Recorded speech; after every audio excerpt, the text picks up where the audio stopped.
Okay, so I'm picking up sound at least. Hi everybody, welcome to my stream. Oh look, my timer started. I'm gonna pause that for a minute because I don't want the timer this first half hour. We are into 31 stories in 31 days. I've got the old one up here because I haven't downloaded the new one yet, so bear with me, I'm still working on that. In the meantime,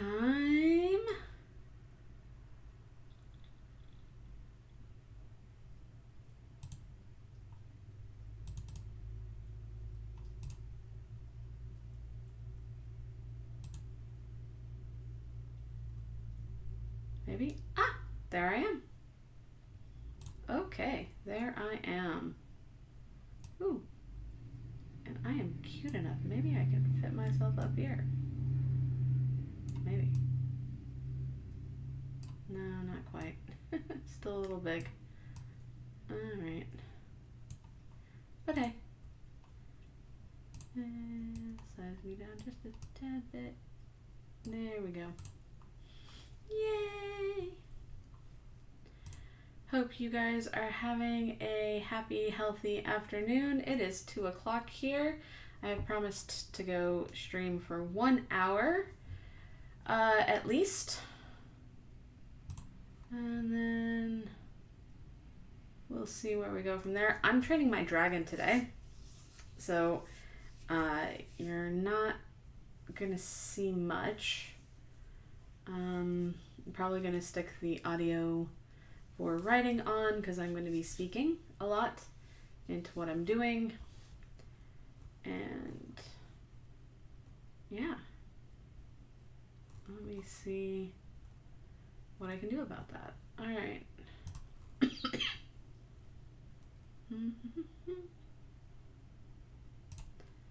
Throw this up here. See if it's going to like to integrate. Grab a blank document. And then minimize these for a sec while I get this guy rolling. How have you all been? How's your week been? I know it's only Monday, so hopefully it's a normal Monday.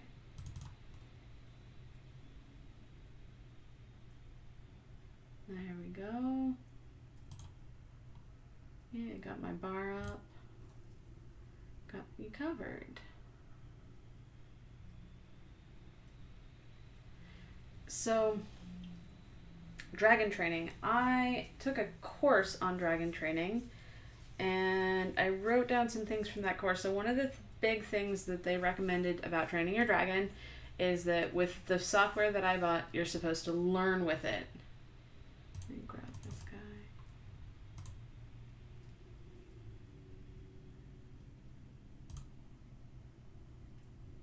Let's throw him up there. Yay! Looks like he's behind me, so let's stick him in here. Oh, no, too big.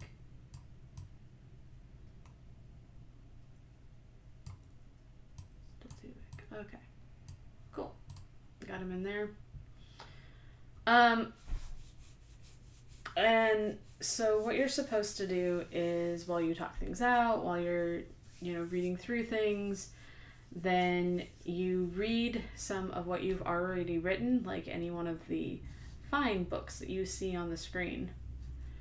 And in the process, while you write it, then if it makes errors, you use your voice and the voice commands to go back and correct those errors. So it's learning your voice, you're writing with commands, so on and so forth. The problem with this is I'm in 31 stories in 31 days and want new stories to go along with my new days. So we'll see. We'll see how I somehow cross this over. I know there's prompts for today. We're on day 3. So let's look up the prompts really quickly here now that I've gotten everything set up.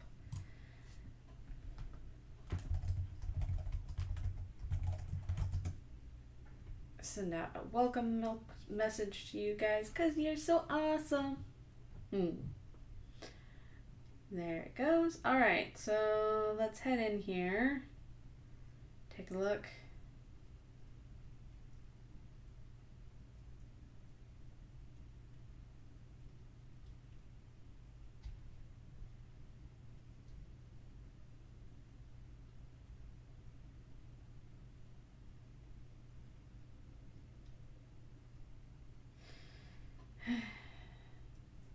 Okay, January prompts. I'm looking at prompt number 3. So here is the idea is write a story about a year without summer. I mean, I hear that and I'm like, no, I do not need winter is coming to enter any of my documentation.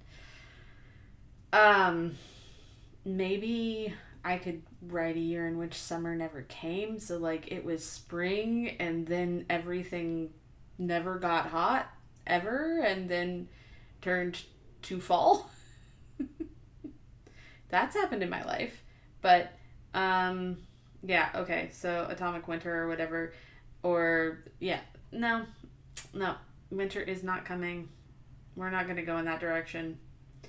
The cold left no trees for warmth. See, that's like the same vein. The cold left no trees for warmth. Like, no trees, like everybody, all the trees got cut down the previous winter to keep them all from freezing, and now as spring is blooming, nothing's blooming because they cut down all their trees. I don't know. There's a lot of directions. Or bring your own prop. Don't like props? Still want to discuss what you're doing? Have a thread. Okay, that's what I'm doing today. I am totally going the route of do whatever it is that I want. And so what I am doing that I want is grabbing a book. Should be here. Why is it not here?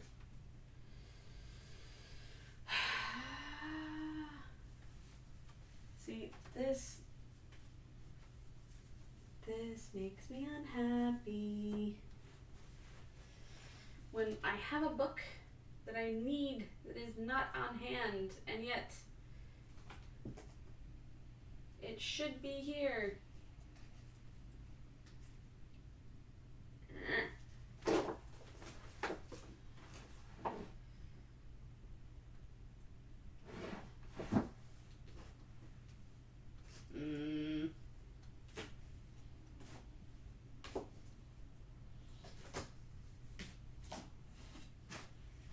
Does not make me happy. My book is missing.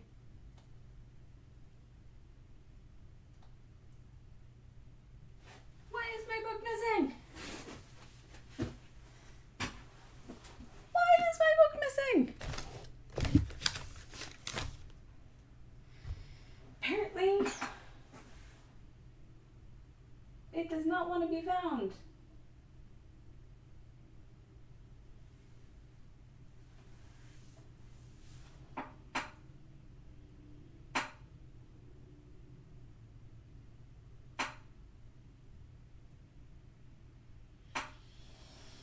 Big deep breath.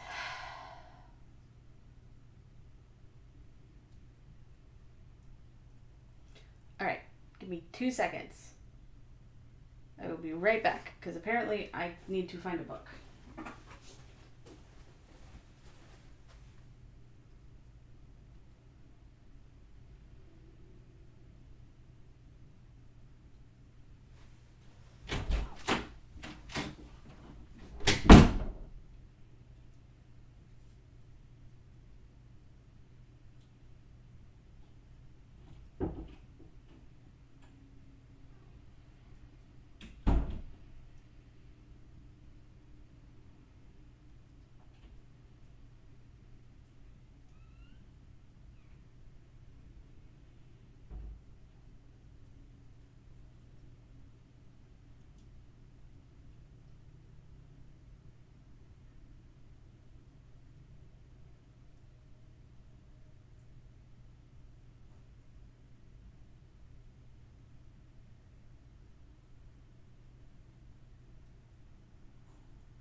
Okay, yay, I'm back.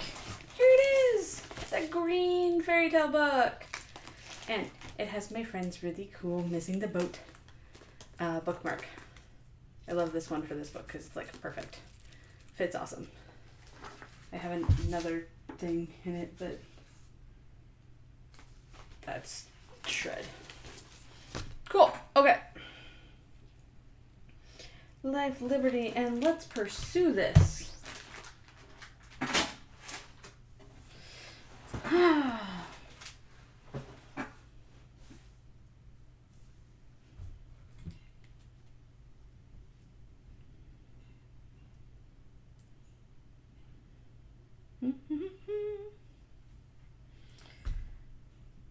Alright. Go down here. Sources. Get my sprint timer going. I will see you guys on the other side of a 25-minute sprint.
Okay, we are back. I didn't notice the time. I was so intent on the edits. How am I feeling about training my dragon? I'm having fun. So far, there's only minor errors in it. They're actually on level or a lot less errors than had I typed it out myself because of my spelling issues and my dyslexia. So it's coming in handy in that way a lot. I know it's expensive, and wow, you're coming in twice. Oh, about today's project. Yeah, so I am not going the way of the winter. I have decided to go my own way and want to choose your own prompt? Yes, I am choosing my own prompt. I am rewriting one of the fairy tales from the Green Fairy Tale book. And so to start out, I started training my dragon for 30 minutes, which was the first sprint here, by copying out this story from the book, which was 1,281 words. So it would count as a short story had I written it, but I have not written it. This was just dictated out of the lovely green book with the even more lovely bookmark. Yeah, fun times. So my desire is to finish up when we get done with these stretch. There we go. Stand up, move around, take a minute, move the body. Don't be so focused on writing. So as soon as I get this set up, and we get this done, then my next plan after I fix all of these errors is to separate out the scenes of each of these sections, and then I'm gonna give it a time zone. So let's have a small vote. My thought for this, I am thinking that this really has a nice setup for, I mean, you could always do it fantasy, right? European-ish. I could do a historical European, bodice ripper stuff, but I'm not feeling that. I was kind of thinking it'd be really cool to do this in like the Joseon period. Maybe in Korea. Like, I don't know, I'm thinking 1600s Korea. There's a whole bunch of like murdered kings in that time period and fighting fathers and that kind of stuff. And the like wise tale at the end of this about finding an old key kind of really speaks to like that whole thing. So yeah, I think that's the direction I'm gonna go.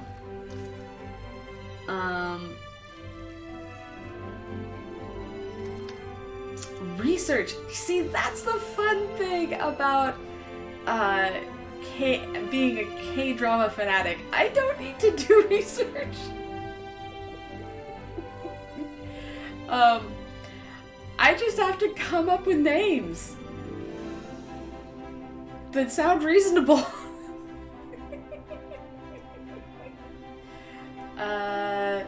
Cause like, O King Live Forever, it really, like, I mean, it doesn't have to actually be accurate, because,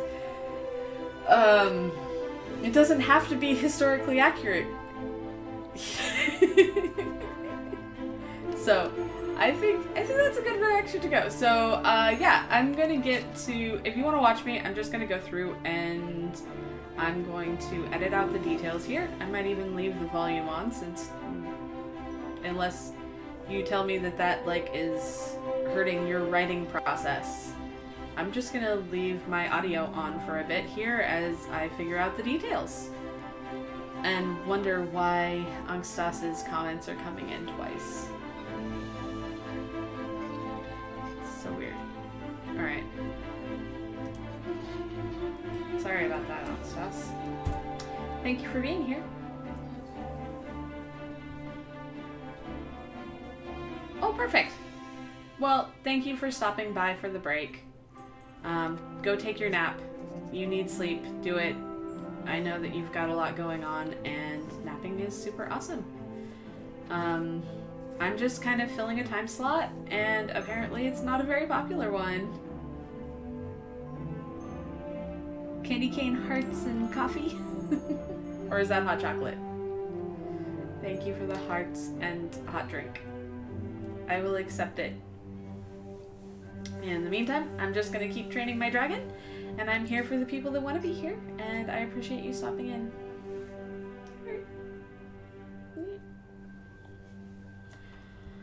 All right.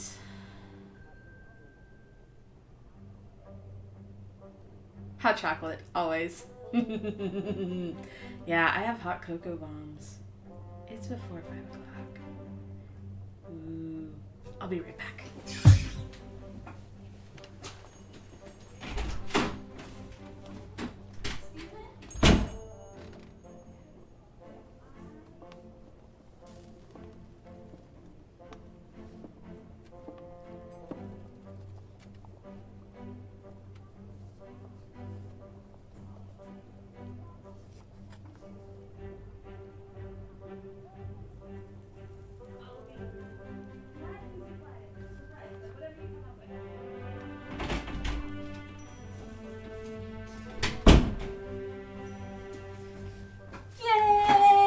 Significant other is making me hot chocolate.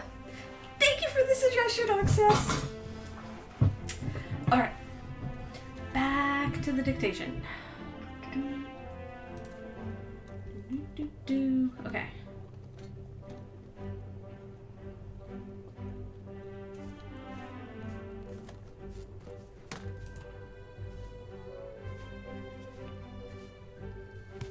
Select sons.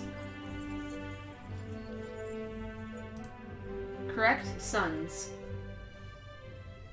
Oh, it's not on. That would help. It'd help if I turn it on.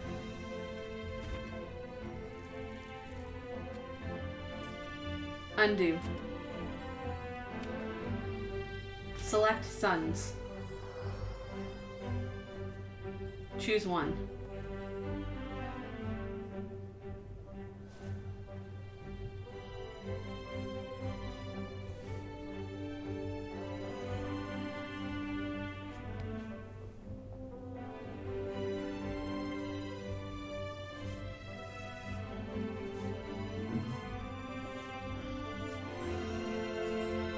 Select Anne. 4. Spell that. A-S-K-E-D. Choose one.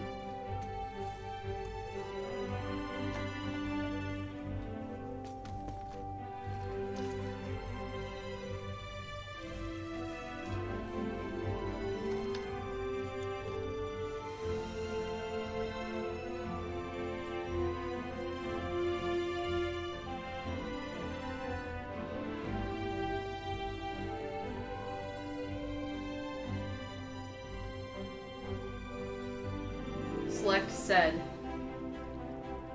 2.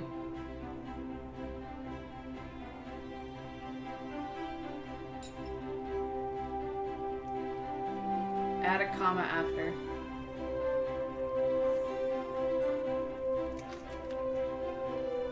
Select said. Backspace, comma.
Select sat.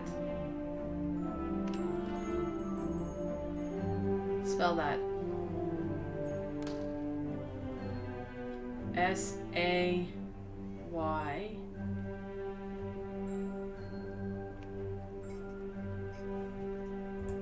W. Choose one.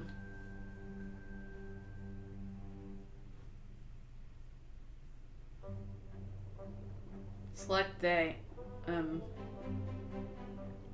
Select them.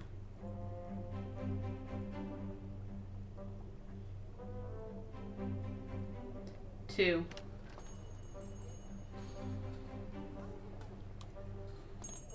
Spell that. T-H-E-Y. Choose one. Select sat. Spell that. S-A-W. Choose one.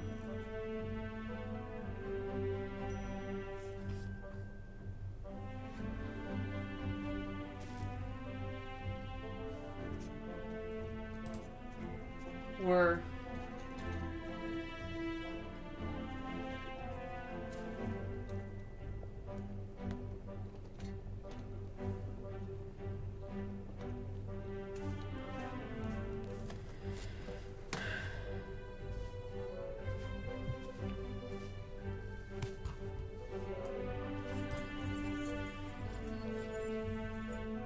Lion. Undo. Select lion. One. Choose two.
Salties.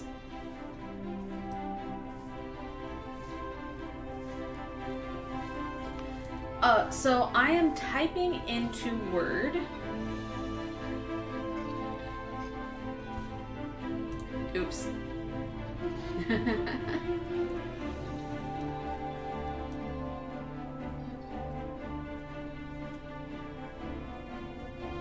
Undo. Undo. Undo.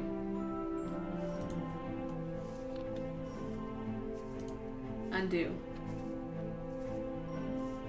Undo. Undo.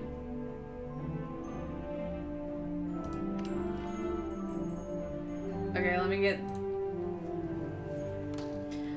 So I am typing into Word with Dragon. So I'm training my Dragon right now, and I'm going back over a piece with the first half hour.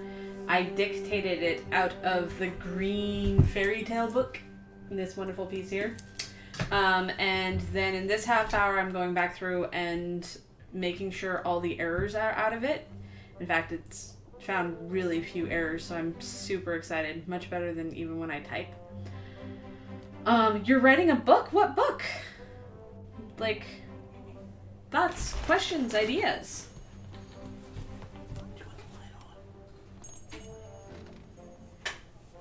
I have my microphone on. Okay, you need to start it, combine it. Thank you. Okay, so I know you guys can't see this. Ooh, medieval fantasy. Nice. Okay, but I'm like popping my chocolate. It's exploding. The marshmallows all coming out. It's so fun. Maybe I can like reposition the camera so you can see. See? Lots of fun marshmallows.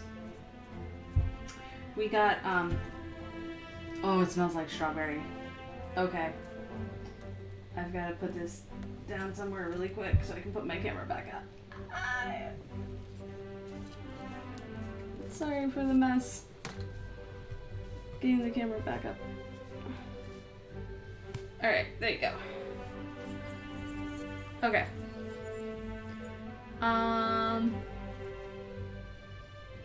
Medieval fantasy, but it might just be medieval. Hey, you know, you do you. Medieval fantasy is awesome. Medieval is great too. In fact, since this is like a retold fairy tale that I'm working with, I think actually though that I'm gonna kind of do a K-drama thing with it and turn it into the Joseon era. I'm saying that. Hoisin era. Hoisin? I can't pronounce Korean.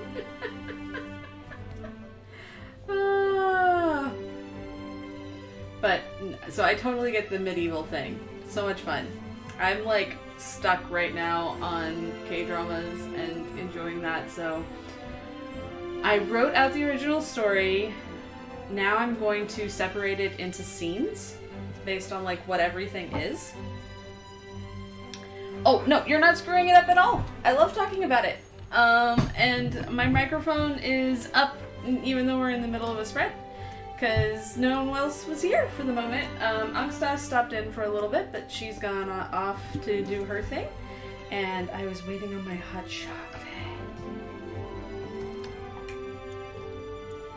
Oh. Oh, you mean yours. You're not. Sure. Send me a link. If you don't mind me reading it live on stream. Then I don't mind.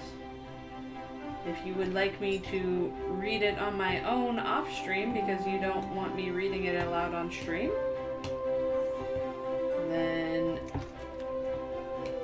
I do have a Discord that you can send a link to. Whatever you want to do.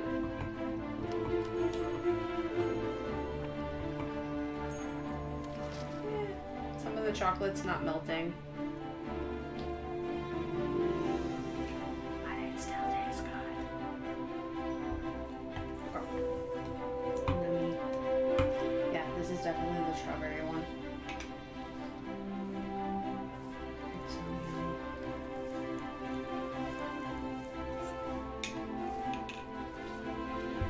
Cool. Alright, if you don't mind and I have your permission, I will pop this open.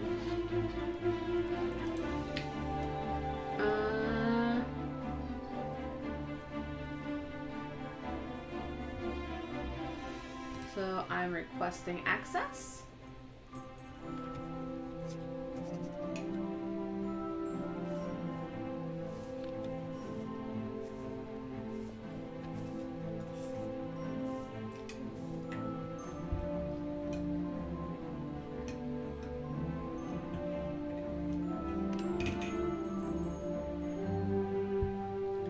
I said that I needed to request access, that access was denied, so I put in a request for access.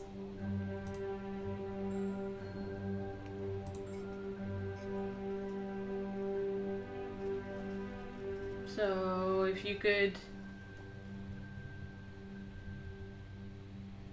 allow me access, I'd appreciate it.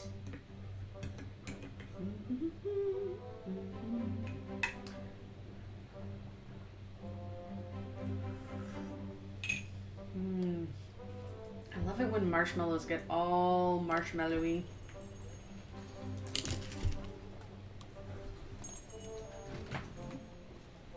Okay, I'm just clearing a little space here.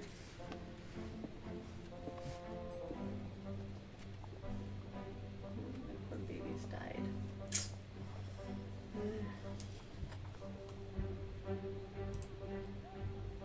Ah, there it is. Thank you for the access.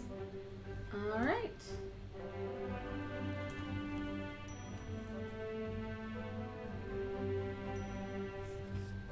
Okay. It was the winter, the cold breeze whistling through the night. Ragnar was stranded in the middle of the forest covered with blankets of snow, and all he had was a snow jacket and snow boots. He knew it wasn't long until he gathered wood for a fire. Time was running. He knew he needed to get it done quick. Okay, so just a quick household thing. Okay, yes. But also when you have synonyms that are that close, like new and new, especially, yeah. Having them in two sentences really close like that really slows down the flow. So you might think about utilizing something like time was running out, period. He needed to get it done quick. So by taking out the fact that he knew this, because we know and you know that he knows, because he's the main character here. It speeds up the timeline and adds in tension, because short, quick sentences like that, especially at the beginning, make things add tension fast. And it's like, oh, this is a clock. Alright, let's continue on. I'm intrigued. So he's underdressed and out in the cold and needing firewood. Okay. He gathered a bunch of sticks to try and at least start a fire.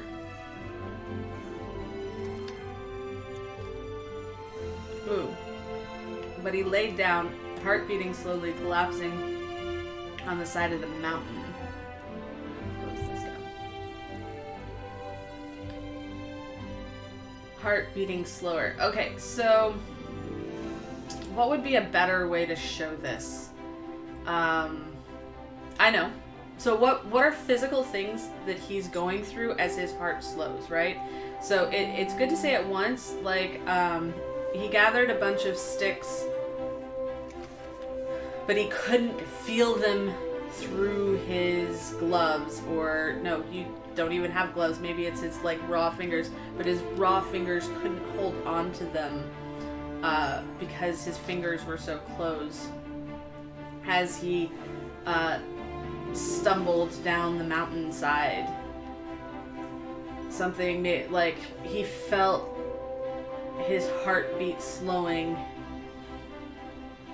each time he lifted his leg. Like maybe each time he lifted his leg to take a step, the strain, the cold was just too much. His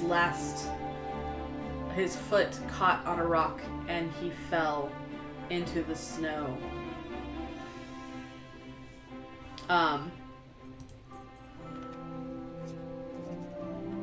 Oh, sure. Okay, so FYI, if I make any changes, this is here. Have you saved, before I touch this in any way, shape, or form? Have you saved this to a document already. Like, is this a copy? Because I only want to be working on a copy, not the original. Does that make sense? Do you have another copy of this somewhere or a copy of this someplace? This is on Scrivener. Okay. Cool. Because I don't want to be messing with the original at all. Alright, so...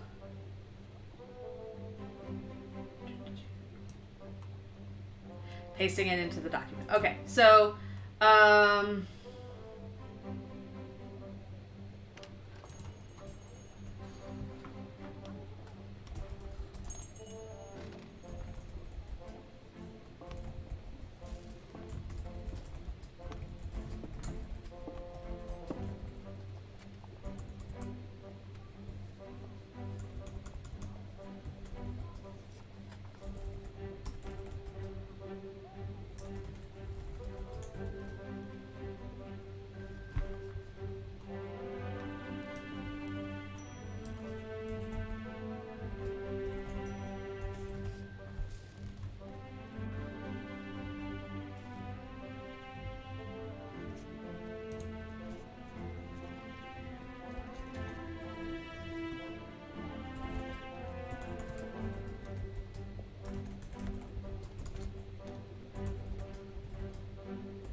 So, right here,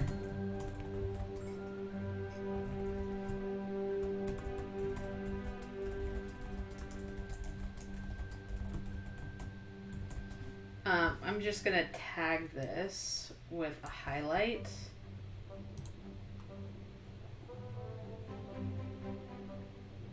Okay.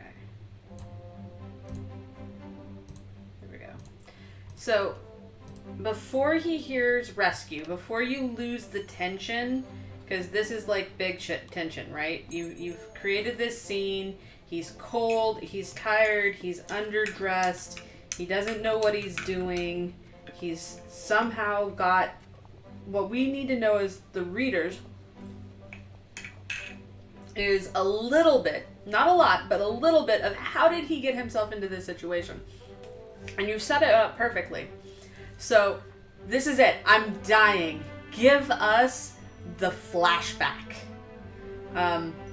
Give us just a taste of how did he get himself into this situation. Did he fall off his horse? You know, man, that stupid horse. Or what brought him out to a mountainside full of snow without the proper gear and left him here? Then you can rescue him. But first tell us what's going on here. So with that, let's get back. Okay, just a second. Let's get back here. All right. Soon he heard the sound of a horse, but his eyes were still shut because of the cold wind kicking in. Let's change this just a little bit. Instead of but, because, like, so let's make this a little more mysterious. How does he know it's a horse? Like, so instead of soon he heard the sound of a horse, how did he know it was a horse? Like,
right?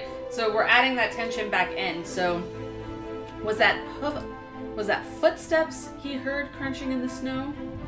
Right? This draws him out of, so you give us that slight paragraph of how he got into this mess, so we're invested, we're dying with him, we got this. And then it's like, give us the sound. What is the sound telling us? How is he processing this sound? No, it was too loud to be made by a man. It was more likely a horse, or if his luck was holding a wolf, right? Like, paw prints, like, it's heavier than Guy's footsteps, but, you know, is it a mountain cat? Is it, or a horse, or is it a wolf?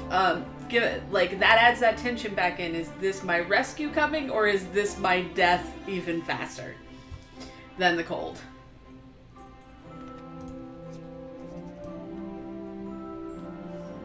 And then you can say something like, he wanted to open his eyes,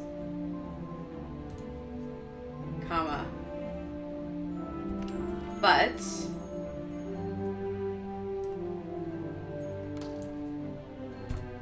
there we can have that but, right? Like, but I want to do this. I want to do this thing. But the cold wind kicking in did what? So, Salties, what was the cold wind doing?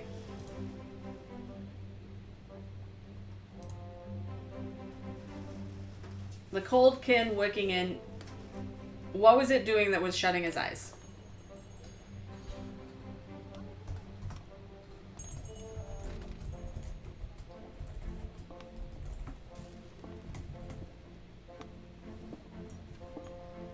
So I'm just gonna highlight.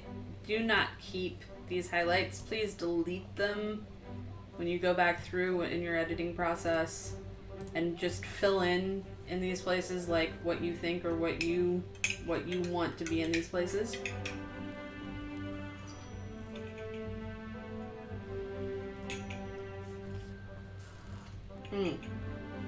Okay. So what I'm feeling here, so later he felt warm and the sound of crackling next to him almost felt like he was near a fireplace. He finally got a chance to open his eyes. All right. So you're telling me a lot of detail, but you're telling. This is where you should be showing. So, does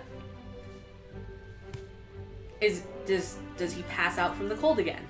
So details that we're missing from here.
So,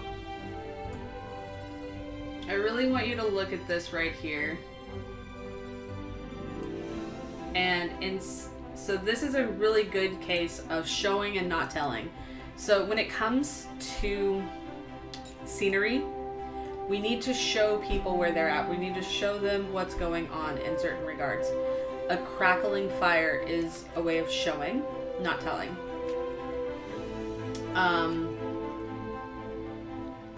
You don't need to tell me it's a fireplace. You can say, crackling woke him from his sleep. He opened his eyes to the wavering shadows of light against a cave wall. There you go. You've told me, hey, he got moved. He's no longer in the snowbank. 2, his backside is being warmed by a fire. And 3, someone has set up this fire that wasn't him. But of course, that doesn't have to be what you say, right? This is your story. You totally can figure this stuff out. Is this a dream? Where am I? He looked around and noticed he was in a big room. There were swords and shields and even armor. Okay, so he's in a house of some kind, right?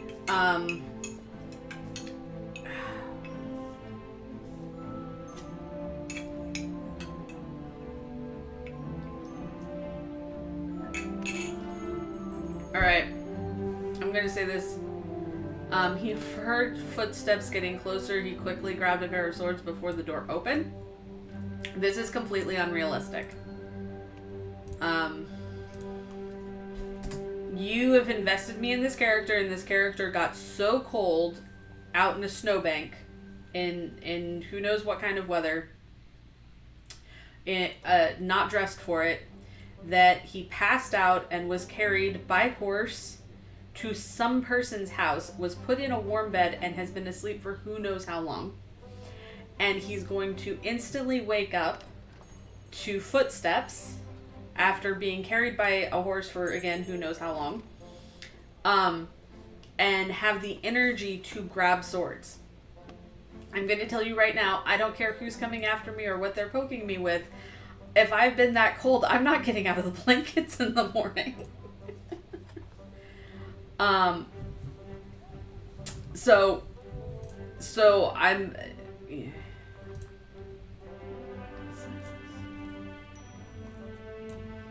So something to think about there.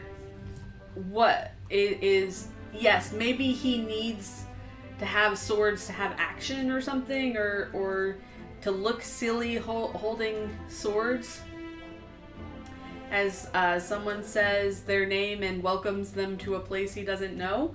But I mean, it's totally realistic that he will, look around the room and see swords and shields and, not necessarily notice the tapestries. That's a guy thing, that works. But actually grabbing for one of those swords and getting it, that you suspended my belief too far. What is something that he could do here? Maybe, like, I could see him looking down, noticing that he's naked, and then grabbing the bed sheets to him, right? Or I could possibly see him watch the guy enter and then try to reach for and fail to get one of these weapons. Fail to be able to get his feet out from under him. Because, again, he's been cold. He might have frostbite damage. He might have nerve ending damage. Who knows how long he's been asleep. If he got that cold for that long, it's possible that he caught a fever and that he's been near death's door for a couple of days. Really, does he have sweat on his brow? What is his state of dress? Like, where are my clothes? Because I don't know about you, but I don't stick full-grown men necessarily into my clean, nice bed in my house in snow-covered, dripping stuff, because then they're just going to sit and wet as I get my fire going, and then they'll get sick. Not that I have ever had this issue, mind you, outside of stories. Okay. So just something to think about here. Alright. Azuhu? You've never heard of this place. This place is magical. You can do whatever you want here. I could even show you around. Alright, let's grab these. If he's talking... Oh. I don't. What did I just do?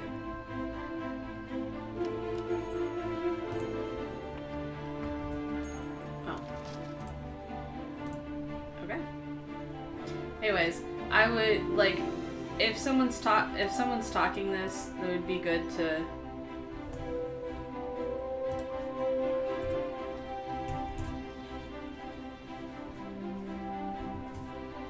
get that in quotations.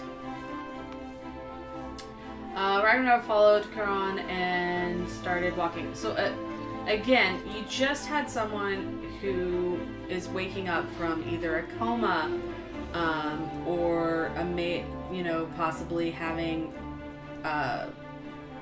flu-like symptoms, or at least got re-warmed up, because it takes more than just a fire to get rid of that kind of cold. If he passed out in the snow and was near death, it takes a little bit more.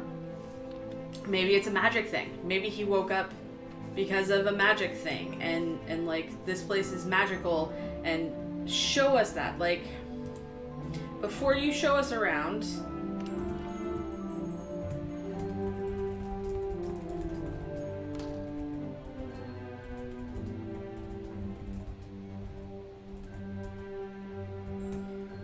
and show us some magic. So maybe the weapons that he was trying to reach for magically reset themselves up on the walls. Straight out of his hands if you want to figure out how to get him back to that kind of strength. Maybe the bed makes itself. Even as the bed sheet gets pulled off of him and he's standing there in his drawers. Maybe the K-Wong comes over and puts a hand on his head to check his temperature, and he feels this rush of healing magic through his body, and now he feels at full strength again. Or he suddenly gets a magical bath. Just something magical here that shows us that you can tell us this place is magical, then show us how it's magical. Whether weapons can get up and put themselves back, or whatever your magic is, wave a wand, touch, say a word, whatever your system of magic is, show us in this moment. Give us a taste of how this place comes to life.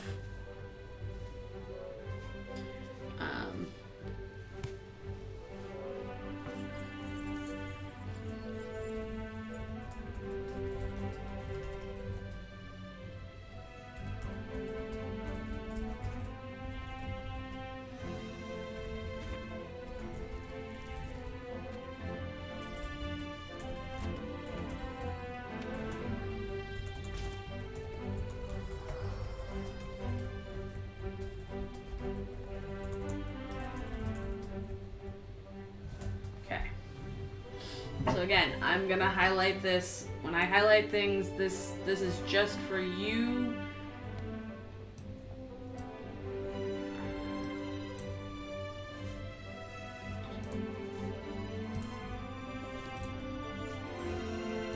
Do not leave it in your end document. Do not, don't put it back in your end document. It's just notes for you. Okay, so then we transition. Again, Ragnarok followed Kara and started walking. He looked around the place. It was a little creepy, but at least it was not the snow. Okay, so again, this is a great place to show us how it's creepy.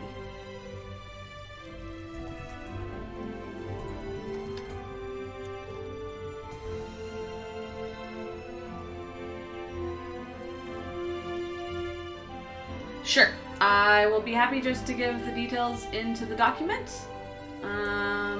and hopefully some of this is helpful. Hopefully it's beneficial. If not, toss it.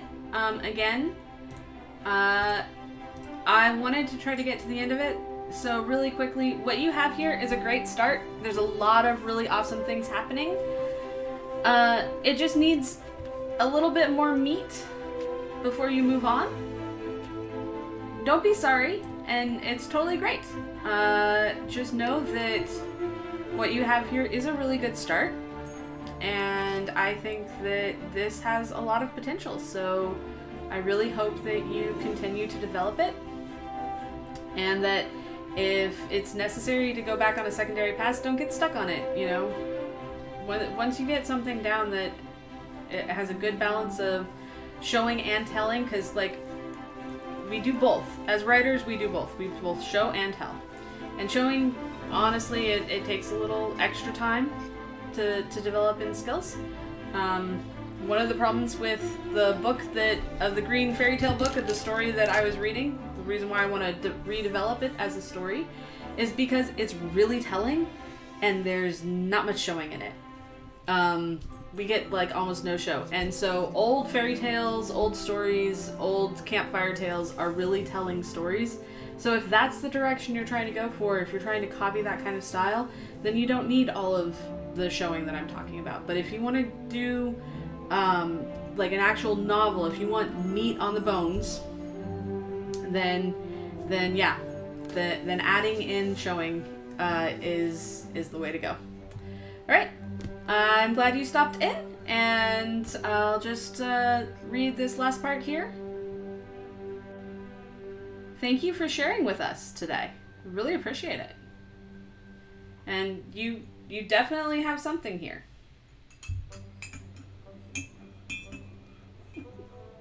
Alright.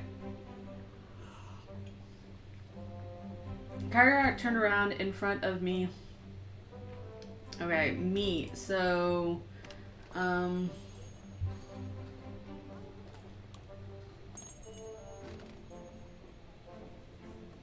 so it was he or them or whoever.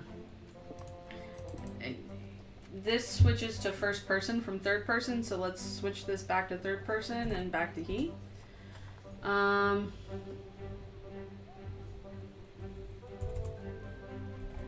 Him was a big pool of water. The color looked like something you should drink. But so again, we had I here, so we're switching. Ragnarok was curious to see what it was. I'm assuming that it's a he. If it's not a he, please feel free to change this to whatever number they are. He decided to turn around until Carlos stopped him and threw him into the liquid. Ragnarok screamed in pain. Something was happening. Ragnarok, after the screaming, he stood up and had his back to him. Okay, so someone literally just pushed me into a pool. I would not want my back to him. I'd be making sure that I had my front to them. So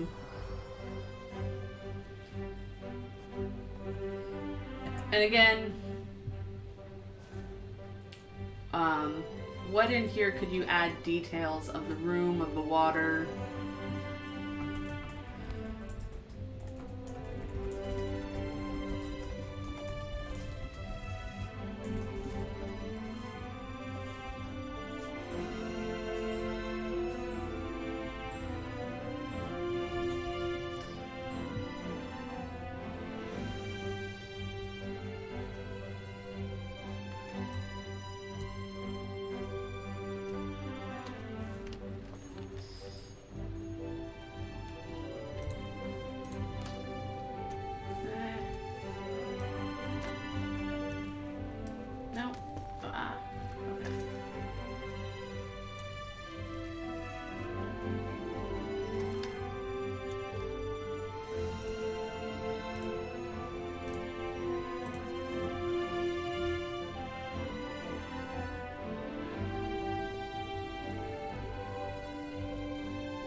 Okay, so I really like this. I really like this guy saying this, but I feel like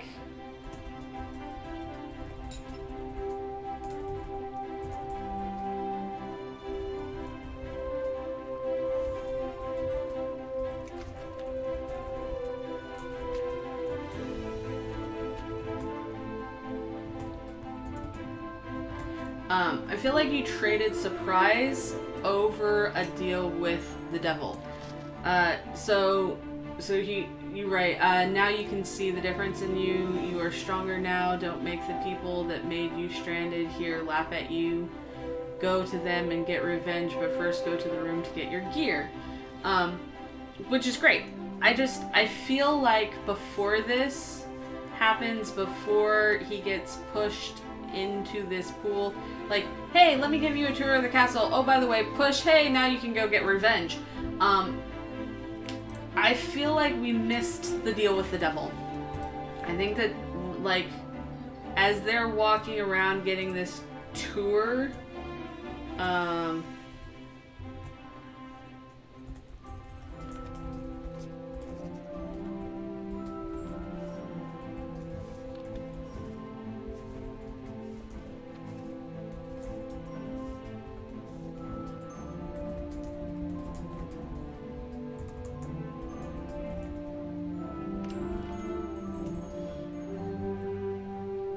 we're missing something there. Like, where was the trade? Where, even if the guy's being super magnanimous, oftentimes you're not going to be magnanimous over revenge. Like, you know, I'm helping you out of the good of my heart, but like in Charlie and the Chocolate Factory, oh, don't drink out of the chocolate waterfall. Oh, now you're falling in. Oh, now you're gonna end up in, okay, here, go do this thing, because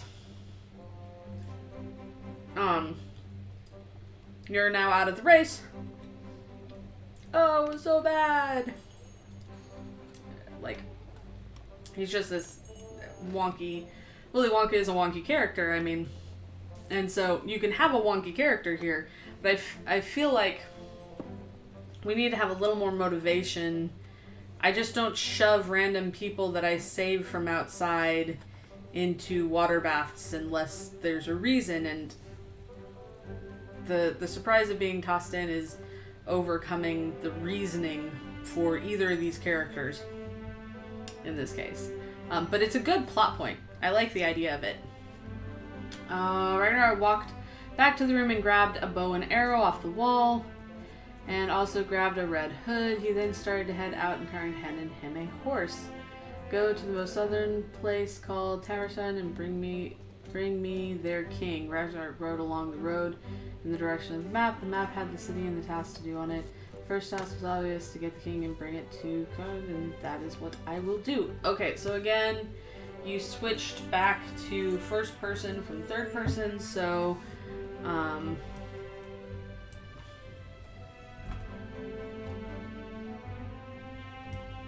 change this back to third person. Not bad, did. My typing. Yeah, great start. Good ideas here. I think that you can really flesh this out into a whole chapter. There's a lot here. There's a lot you can develop just with a little bit of show. You don't need to drop huge paragraphs of exposition into here. Just give us some details here and there. Sprinkle some things in. One of my favorite exercises, even now, is to expand anywhere that I have a sensory reaction, right? So if, like, okay, let's say you're sitting in front of a fire, because you have a fireplace in here. So one of the things that you can do is you can see the flames. You can hear the crackles. You can smell the wood smoke. You can feel the heat. And you can kind of have like that ashy taste in your mouth from like breathing in the air near a fire. It has like a more ashiness on your tongue, kind of dries out your mouth a little bit. And there you go. There's your 5 senses while sitting in front of a fire. And so normally when you're describing a fire, you would pick the 2 obvious ones, which are the heat and the sight of the flames. But if you go for a less obvious one, it then better shows and also gives you a chance to maybe weave something else in there. Or if you go with more than one, then don't overload. Like, don't do all 5 in the same sentence. But it can give a sense of the room if the way the light is echoing off the walls is casting shadows. That's what's making it creepy. Maybe the fact that the guy only has 1 candle and he's talking about getting revenge. That's creepy. There's so much room for this here. So much room. So again, thank you, The Real Salties, for sharing it. I hope that this helps you and that it benefits you. I'm going to click out of this. And that you got a lot out of that. Alright, we have finished our second... Oh, you're very welcome. And again, anything that I said, anything that I've written, if it doesn't match your story, if it doesn't match your voice, toss it. Toss it. The whole point is that you are writing this, and you are doing great. And you got words on the page, and that really matters. I've wrote stories for years that will never see the light of day. But each one of those stories helped me become a better writer. And I was able to finish novels because I kept writing and I kept getting better. And you are going to do awesome, and you are getting better, and it will show. I promise. It will show.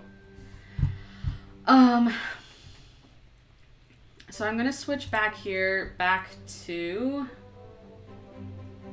what I was working on. All right. So I've gone through and I've trained my dragon, so we're going to say goodbye to dragon for a little bit. And I'm going to look at this piece of writing. So this is a really great old fairy tales, like Cinderella, all of those things, are awesome examples of telling, not showing. And kids eat it up. Like, the younger your ages are, the more telling there is, or the more showing through pictures there are. So if you look at things like Gina B. Jones or The Magic Tree House, or even like mid-grade things. Let me grab a couple of things here.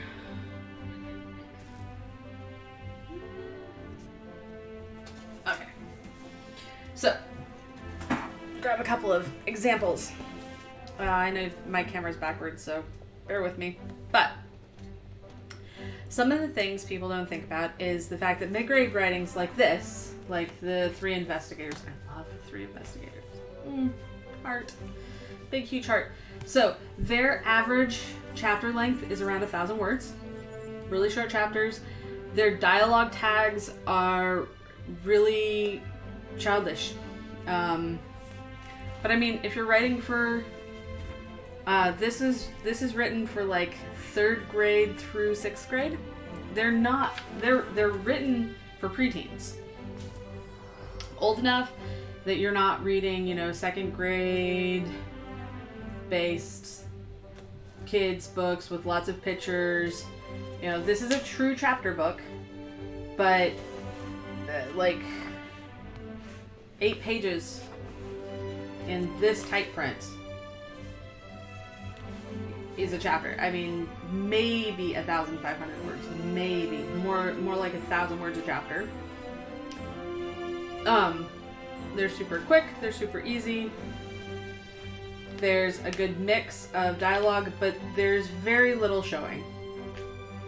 A lot of it is dialogue telling with situational. Whereas, you go back to the original fairy tales, you go back to Grimm's. My favorite series, of course, is the rainbow fairy tale books. Red is the most popular. Red is not my favorite. Red, green, blue, pink, gray, brown, violet, purple, turquoise, you name it. There's a color fairy tale book. And all of these were compilations of different stories, but they range in size, but most of them are super telling. So, the 12 Huntsmen is the one that I've got up now. We're looking at 1,200 words for a whole story, and yeah, it's really telling. If you want to do, we are in 31 stories in 31 days. A great way to do a short story where you get a lot out there is to just tell it.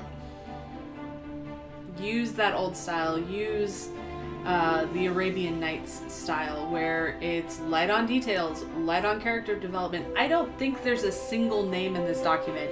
There's the king's son, who's called the prince, the capitalized king, who dies, and then there's the lion. So literally the only person that's named is the lion, and the book, because I mean, we're showing off here, right? The book literally has a picture of a king with a lion on its lap and a servant like in the corner sneaking up on them. So the book's interpretation via the pictures is a literal lion. Now, I don't know about you, but I've read Tamora Pierce and the Book of the Lioness. And the Lioness is super awesome, wonderful piece of middle grade literature, though I would say that it tends to be a little bit higher than that. I read them when I was in college. They do have some sexual content to them. So if you are not wanting your elementary, middle school, or high school age person having access to sexual content, even minorly with minimal descriptions, but acts taken by people over the age of 14, bear that in mind when reading the series. But anyways, the lion or the lioness was the champion, the head champion. So in looking at rewriting this, my big thing is that not only was this person an advisor on the King's Council, but they were also the most manly of men and the headhunter champion person. So I'm going to keep that into consideration when I'm doing the rewrite of who. But yeah, so it's literally a lion. And then you have one king's daughter and a second king's daughter who are named princesses. And then you have the other huntsmen, 11 girls that are not given a single name. And we get to the end of it, and the king marries his first love, who may or may not have already been his wife. It's a little up in the air. And the servant, of course, is called the king's servant. So we're gonna go with no names. This entire piece. So short story, over 1,000 words, so it totally meets today's objective. And no names. There's no names in this entire piece. We've got 2 separate princesses, not named. 11 girls, not named. 2 kings, 1 his son. So he was a prince, he became a king, and then you have the king. Both unnamed. There's no countries. There's not even a forest for these huntsmen to be in. Like, we get an antechamber as the only... So, you have Guy sitting with his lady love in who knows where, and then he gets called a far, far distance away to the kingdom where he actually belongs. And in the kingdom that he actually belongs, his dad dies, and we have an antechamber. I'm assuming it's like a great room. Maybe it's where he does audiences.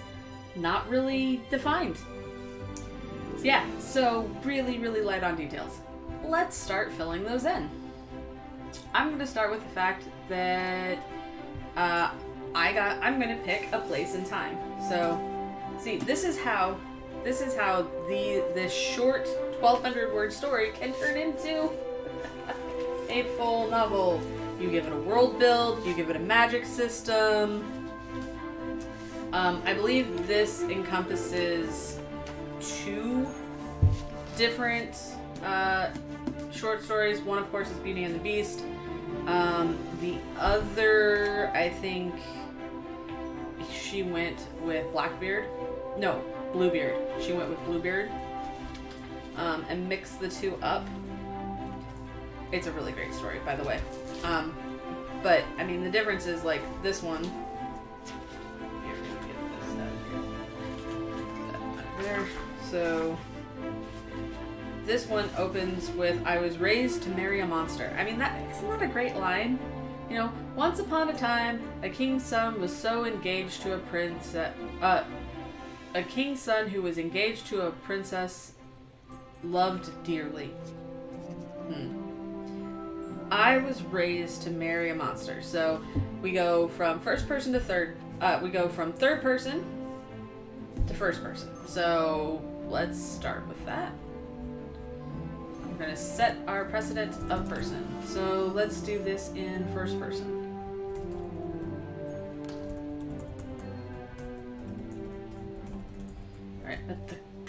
begs the question, who's the person we're going to follow? Ooh, alright.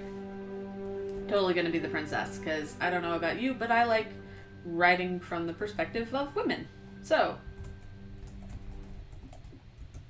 and I'm gonna do this thing. She's gonna have married the prince. That's why she's a princess.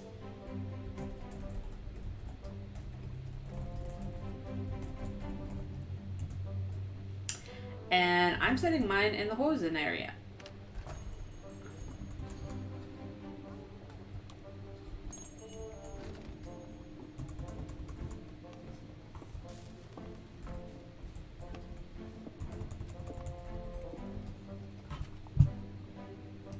Grab this up.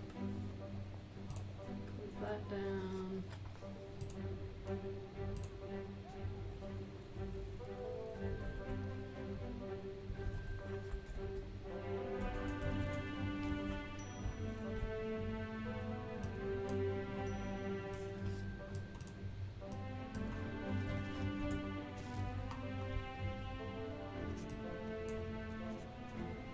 Okay.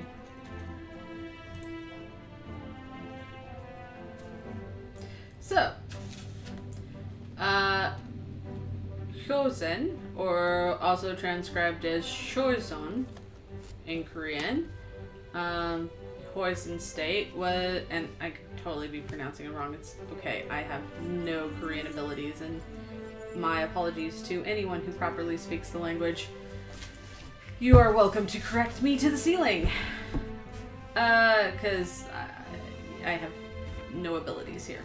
Was a Korean dynastic kingdom that lasted for approximately 5 centuries. So I've got 500 years, baby, to be able to work with this. I'm thinking I'm going to put it in the 1400s because that's like the beginning of the chosen area.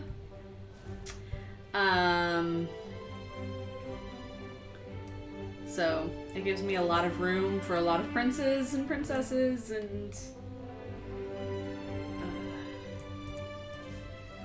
So it's Josen.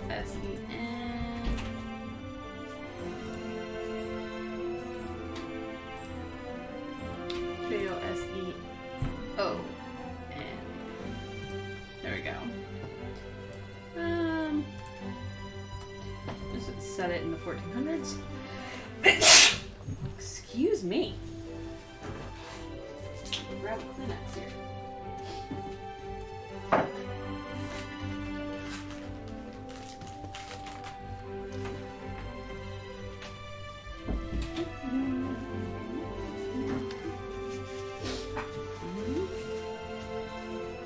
Okay.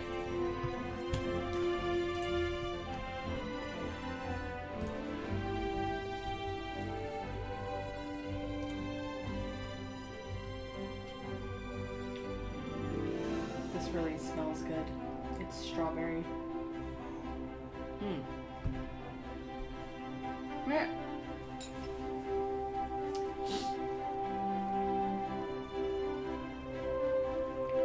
So, Neo-Confucianism is the state ideology. Buddhism, accordingly discouraged and occasionally faced persecution. Covered most of what is known as North and South Korea today. And the height of classic Korean culture. So we have all the pretty dresses and all the castle building and all the warriors with swords and knives and battleships. Oh, Korean battleships are just cool.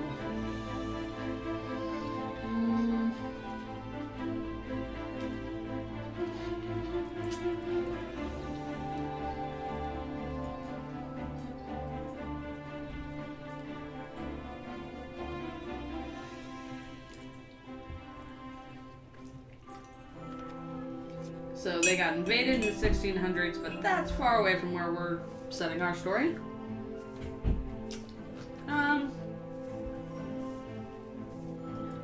And then, of course, 1800s ended 200 years of peace, brought in the modern era, and you have like the Christians showing up and military and different things changing. Okay. Cool. Oh, and you have all the pretty dragon. Yeah. Alright.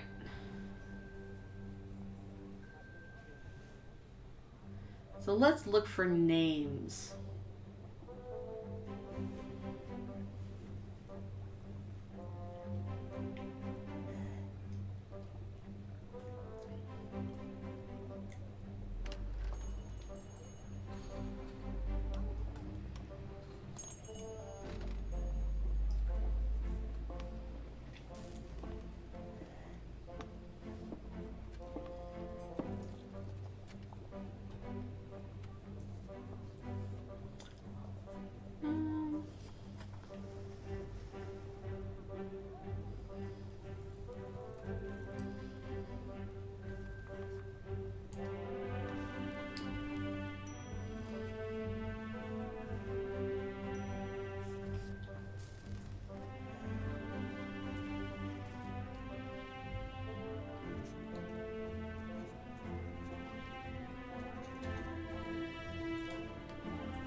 Not good to be a prince back then. In August 1418, following Taizong's abduction 2 months earlier, Shizong the Great ascended to the throne. In May 1419, King Shizong, under the advice and guidance of his father Taizong, embarked upon the Jen Eastern expedition to remove the nuisance of wanting coastal pirates who had been operating out of Kishima Island.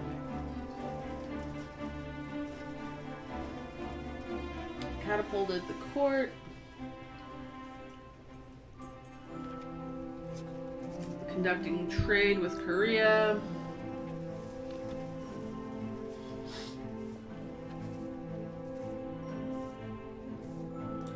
Stopping all Wagon coastal pirate raids on Korean ports. Here's a good year.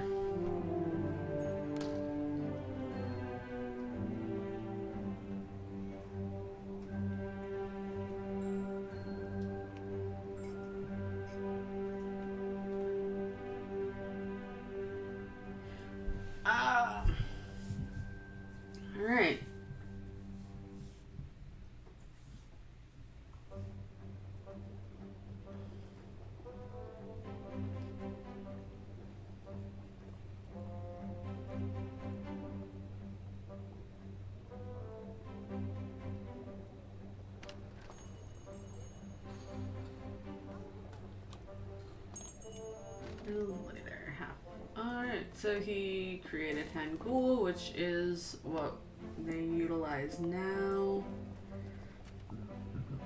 as a writing system.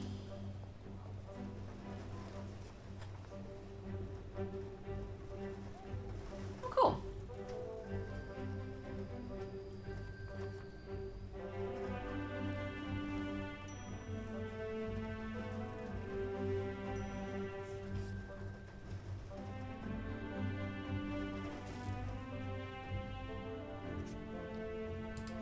Let's take a look at this one.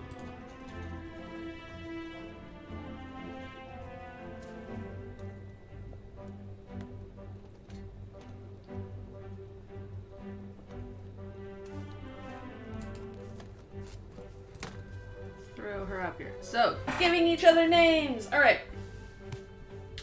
So you have a dead king. Yay! So let's grab our dead king here. So we had stop a bit. Okay. So we have King Sejong.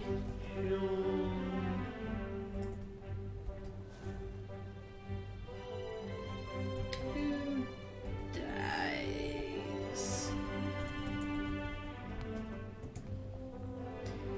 And his son, Mongjong.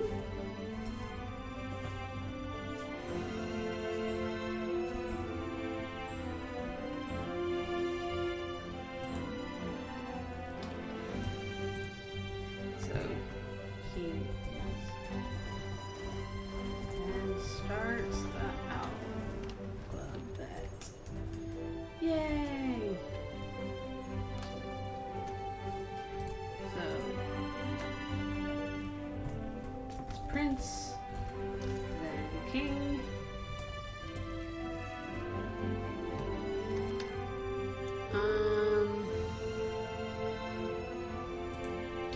And his wife is princess.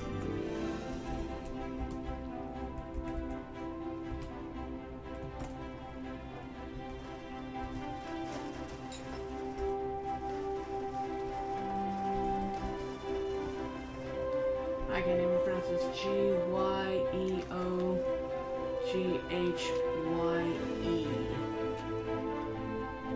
In G-H-Y. Goinge? Goinge? No. I have no clue. No clue. Alright, let's keep going. Trying to figure all this out. Alright. What we know about her.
Ah, man, this is so good.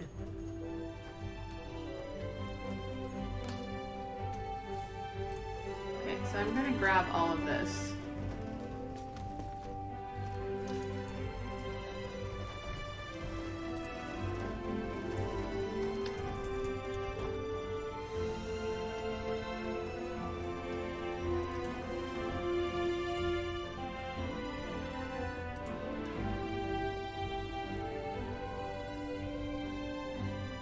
Backstory here.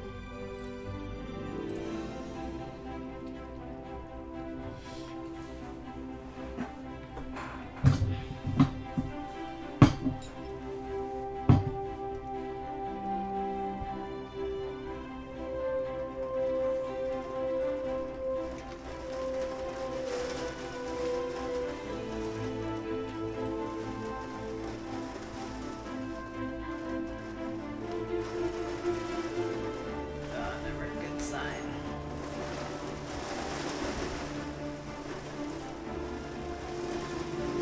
Okay.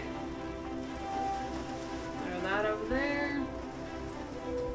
Then we're going to take this and we're going to go backstepping.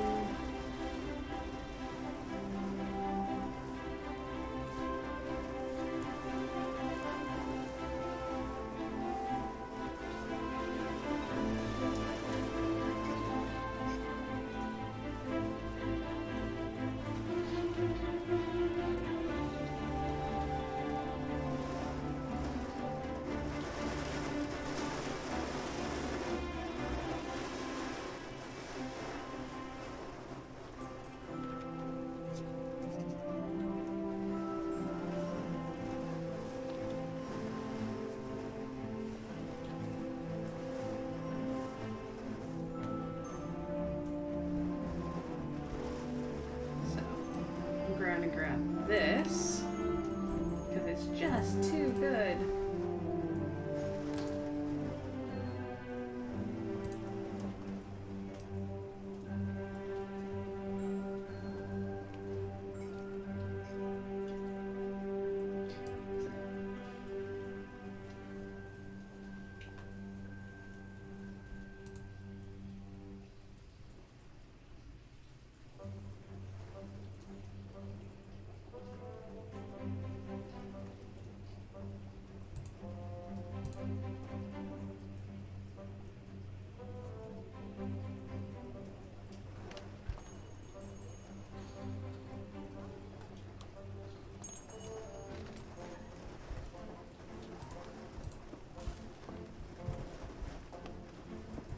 That in there.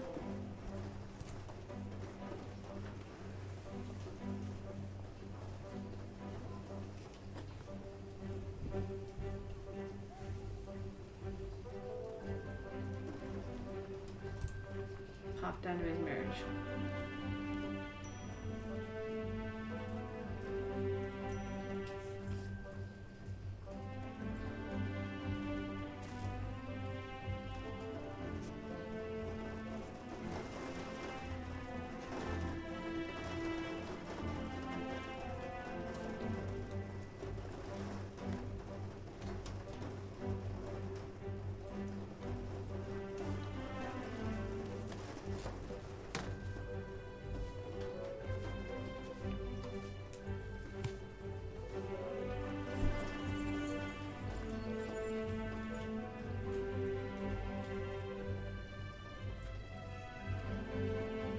Okay. So we're gonna grab all this wonderful information about all of his wives.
All of his wives died before he became king.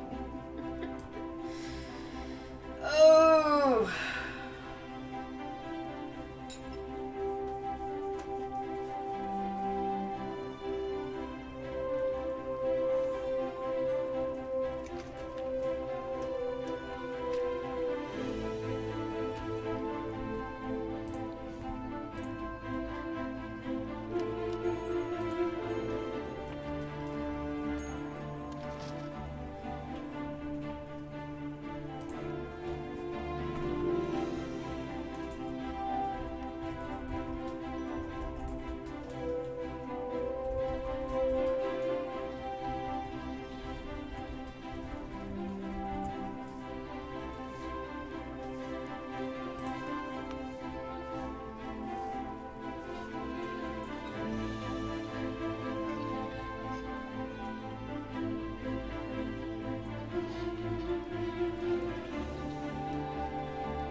I like that name.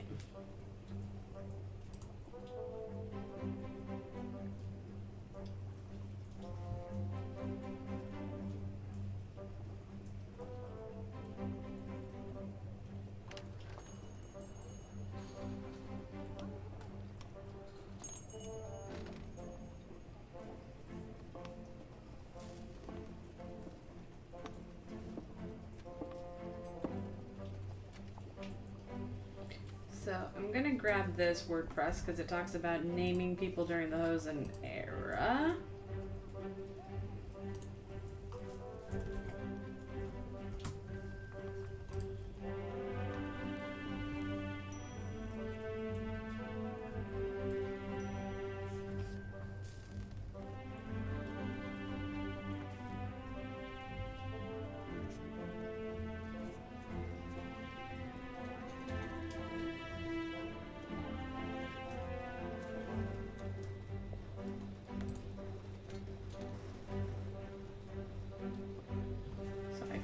Do something like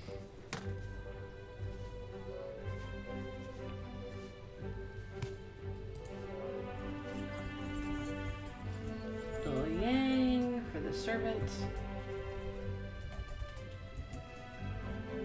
and then of course we have the lion who needs a name.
Okay, so that's not helpful. Ooh, park is very... Ooh,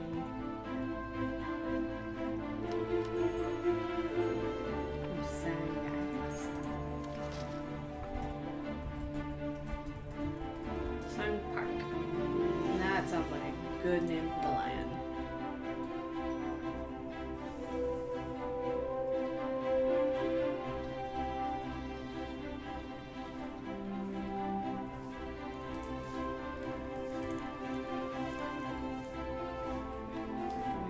Back up here.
Okay.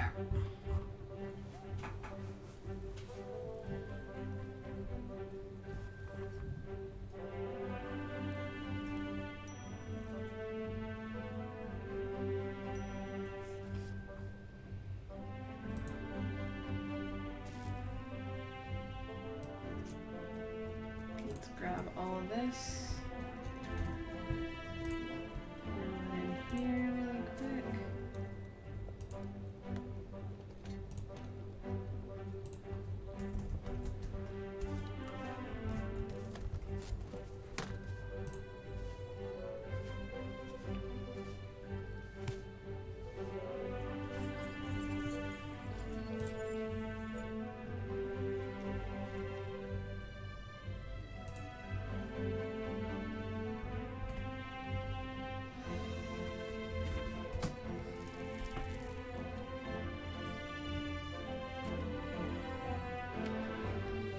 Okay.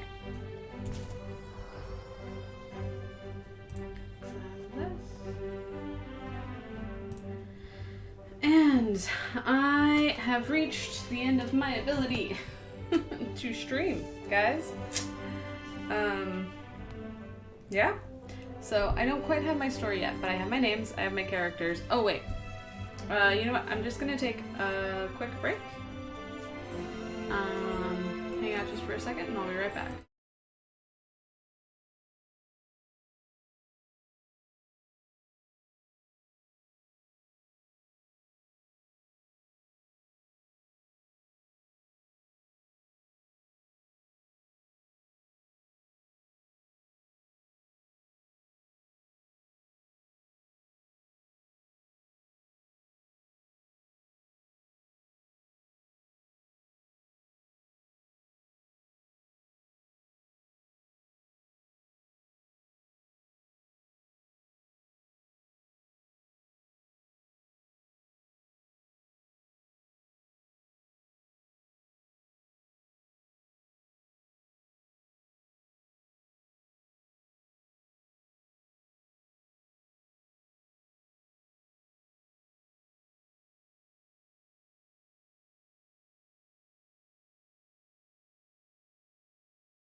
Okay, we're back.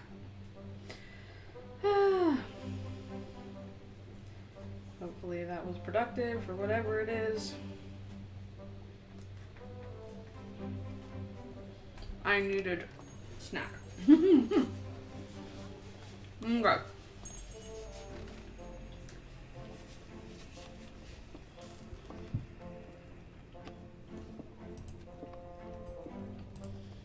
I think we have a good amount of material here.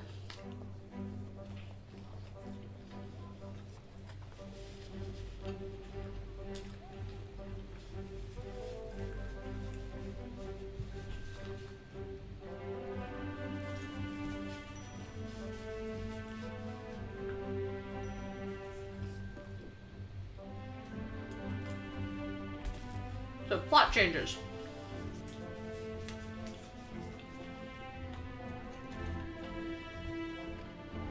So,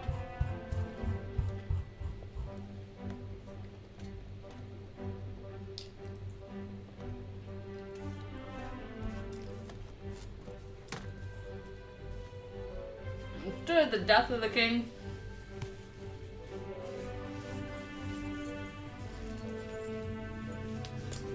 let's make the king deadly sick.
Throw something in right here.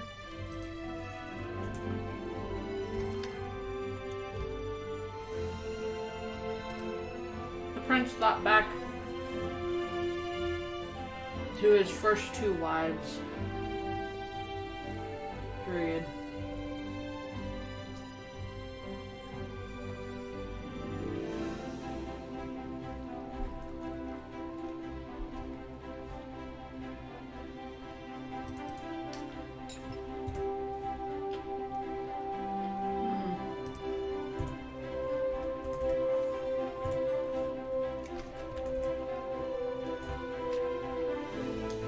The way her long raven hair had glinted in the sun.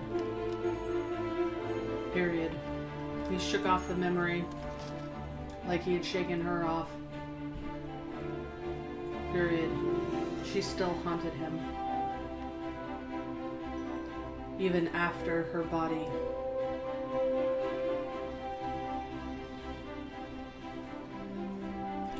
had been wrapped and cleansed by the priests to remove the evil spirits. Period. New line.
let's go down here.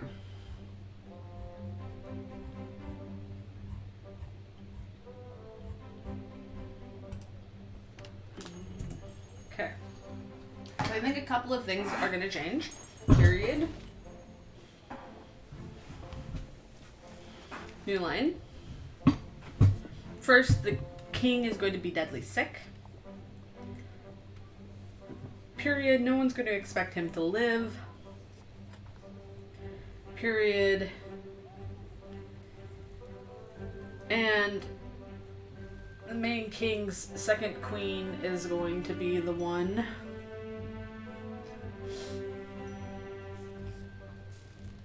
that the king instructs him to marry, period. New line. Instead of being a bunch of girls and huntsmen, I'm going to cut this down and make it into 3 girls that come in as his concubines, period. Now, I am all for a gender swap opportunity, period, and that's pretty much why I really like this story in question, period. So, comma, to preserve the gender swap as opposed to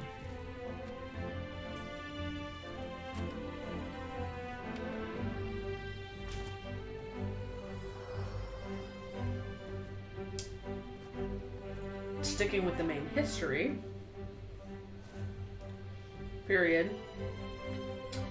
I'm going to have all 3 girls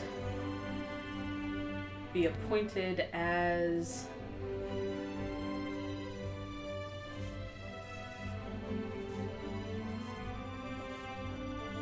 royal gamekeepers, period.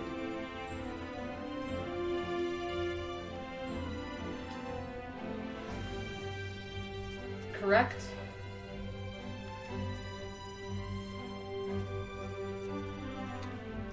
Choose 8. New line.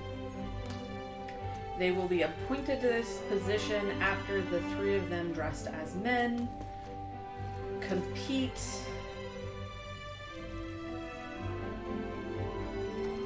in a royal off competition for shooting, period.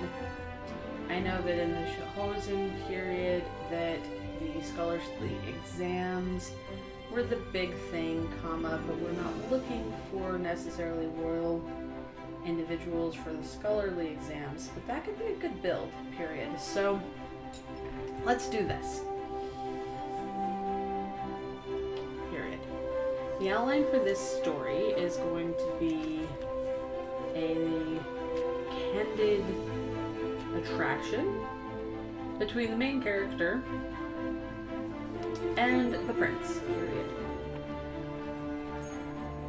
Sticking with the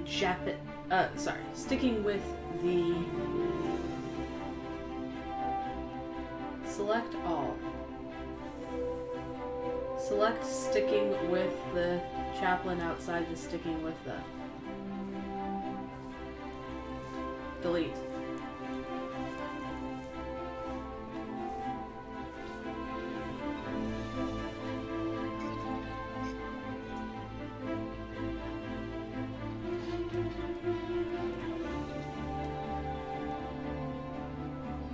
Select a the. Choose one.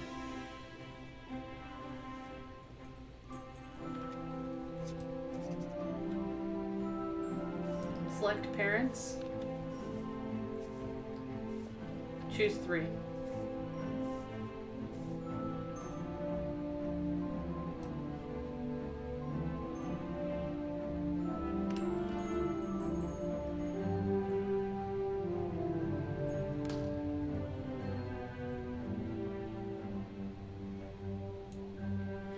Select yelling.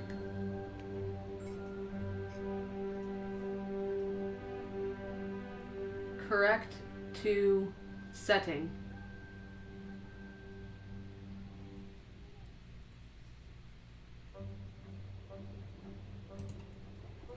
I'm gonna go with the Chinese water scene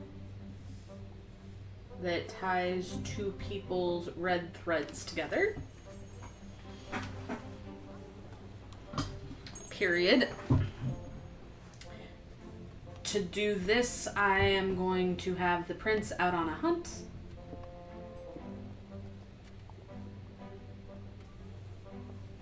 Change hunks to hunt. Select hunks, change hunks to hunt. Correct hunks. 1. Choose 2. Select hunks to sew.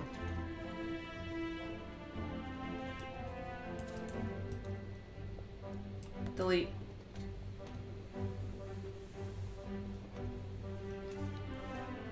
Select prints. Choose 2.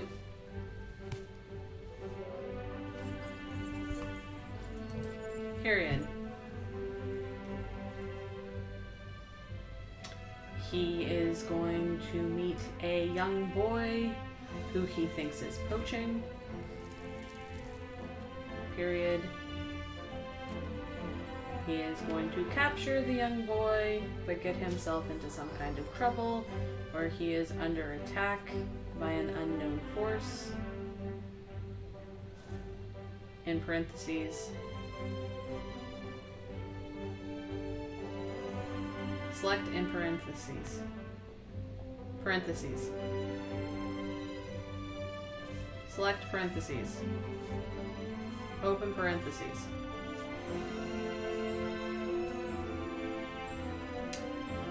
This is going to be his younger brother who is trying to kill him. End parentheses. Period. Select and parentheses.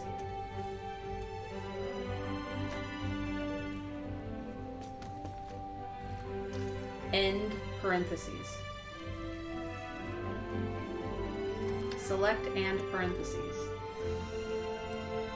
Close parentheses.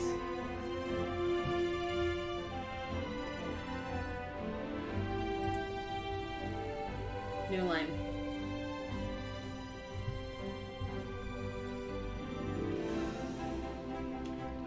The two of them are going to get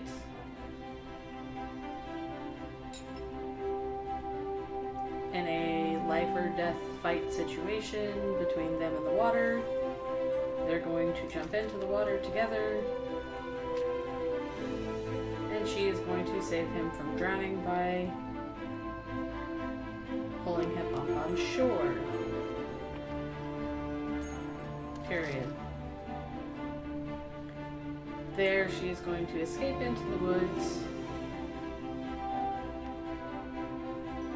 where she will get dressed up back as a girl because she was out hunting rabbits without her father's permission, period. The two of them will then meet at some sort of competition thing. He will recognize her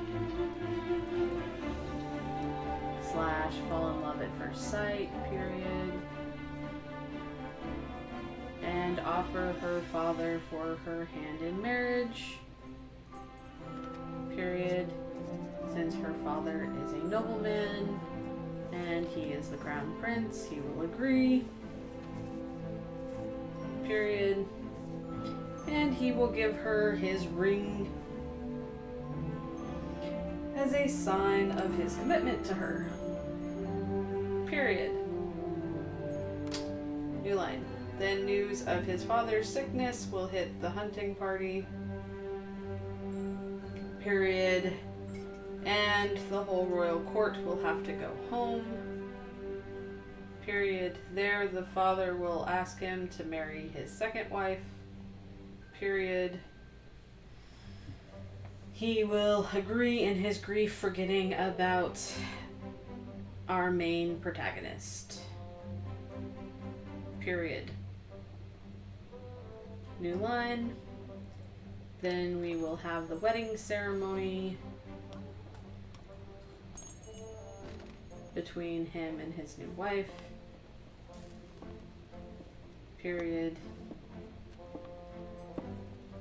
News of this will get back to our main protagonist, comma, and she will ask her father if she can go to the palace to win back her true love. Period. New line.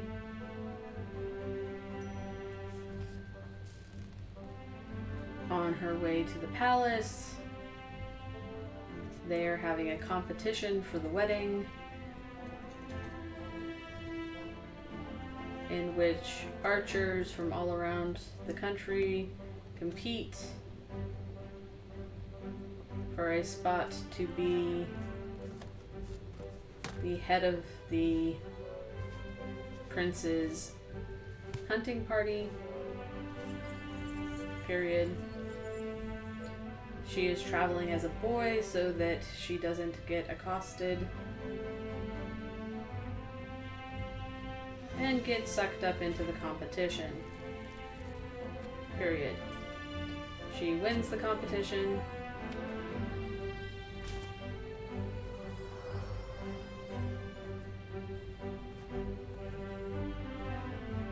No.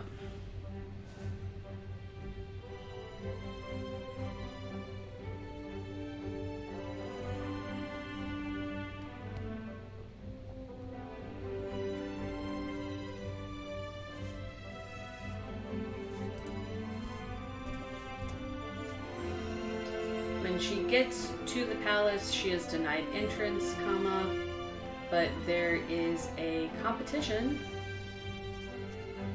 going on to become a royal scholar, period. She would have to, of course, pass the exams. Period. New line. There is another girl pretending to be a boy during this competition, period. This girl is making money pretending to be a lot of boys to take the exams for them. Period.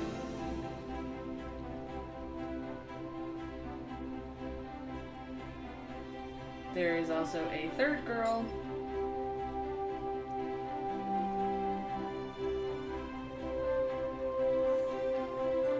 highlight 1/3.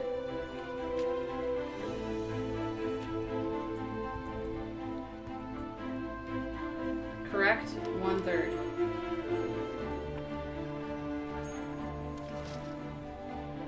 Choose one.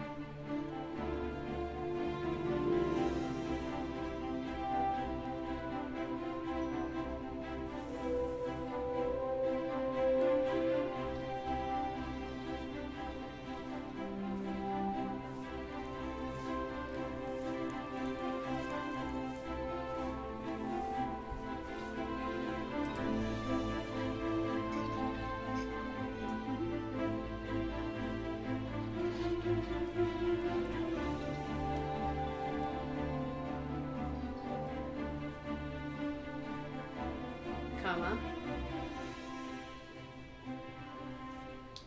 She is poor with a debt racked up by her father.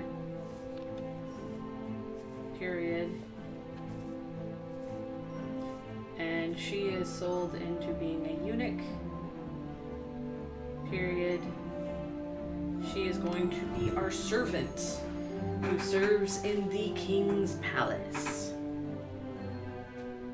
Period. The three of them are going to become friends with the need to keep their identities as women secret. Period.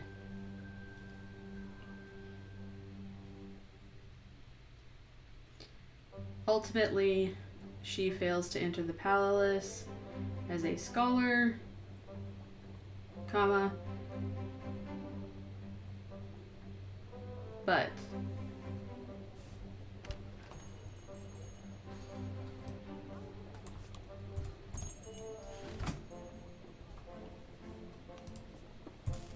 royal court is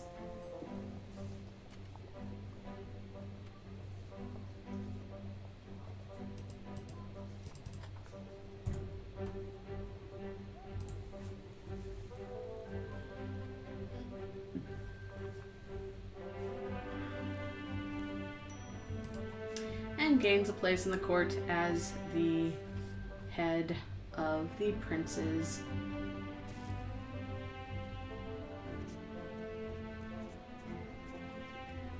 hunt. Period. This includes overseeing servants, comma, horses, comma, and going on hunts with the prince, period.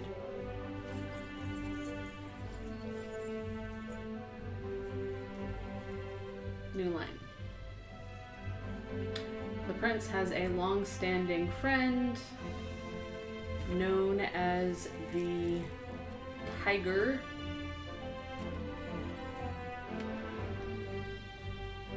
of Korea, or poison.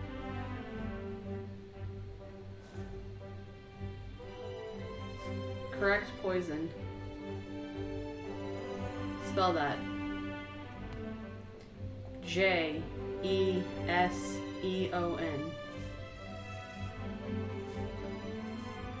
Spell that. Clear all.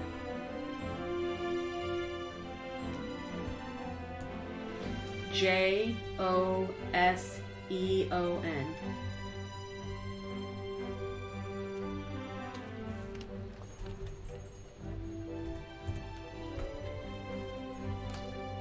Choose two. Period.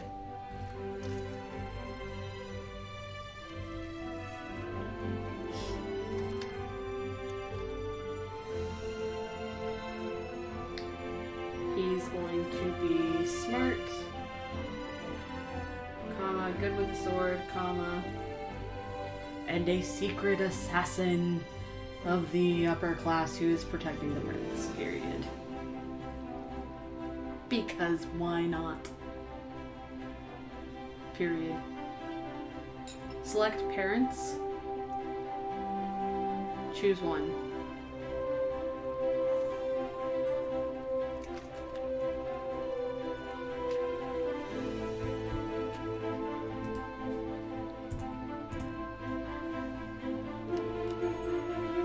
Eventually, the fact that the new queen prefers her company of females over the company of males comes out,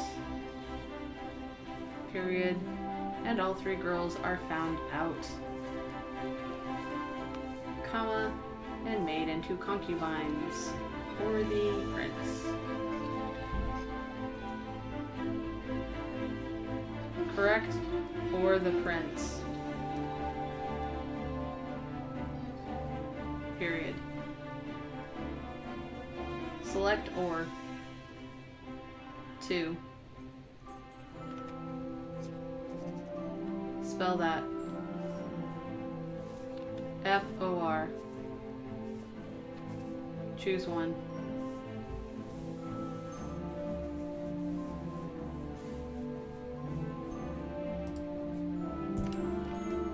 Alright, and there's my story. And there is my story, period. So, I took a telling story, comma, and I gave it some people and some details and dressed it up in gender swapping Korean drama-ness. Period. Which makes for a great outline if I want to build this into a longer, bigger story. Period. But is perfectly acceptable as the story it is now. Period. So I'm going to stop at my 3,000 words and my 2 hours streaming. 3 hours. 3 hours streaming. And call it good. Thank you all for being here. Period. Select calling. Spell that. C-A-L-L-E-D.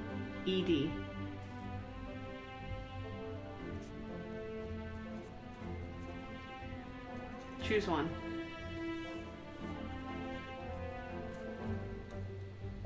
Select called. Spell that. C-A-L-L.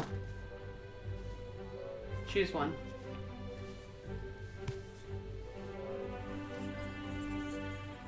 It good, period.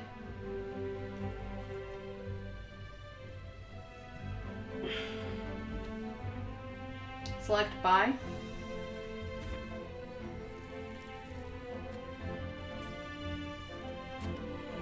Spell that. A-T. Choose one.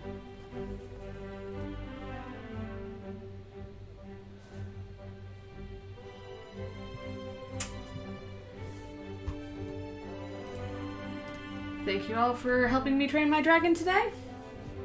I hope this has been as enlightening for you as it has for me. We are now into our last break. I know we're 2 minutes in, but hey, since no one's here, I can kind of do whatever I want. Which is, I will be seeing you. Even though I don't know of anyone who's actually watching. If you are watching and you're just lurking, we are going to change directions here. I'm gonna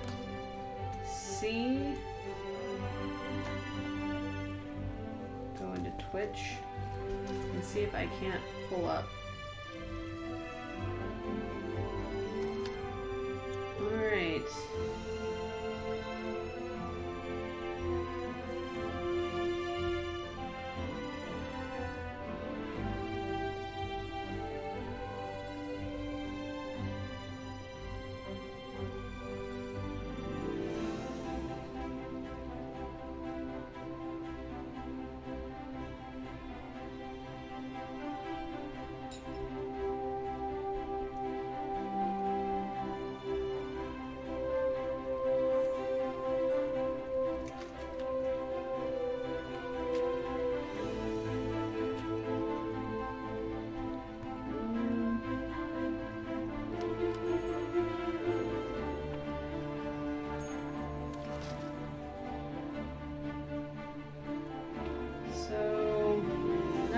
I know that are supposed to be up are up, so we're just gonna raid.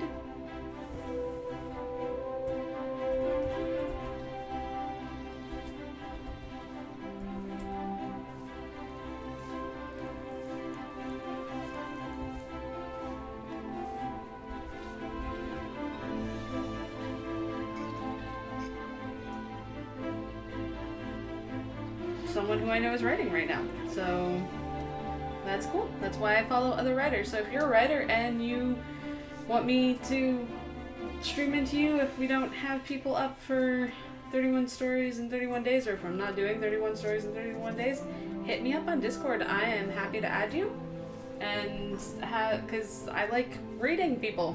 So let's see if this call goes through. Over here. Get on my own channel.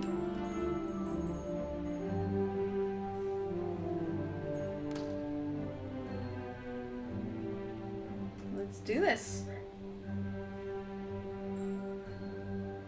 Bye, guys.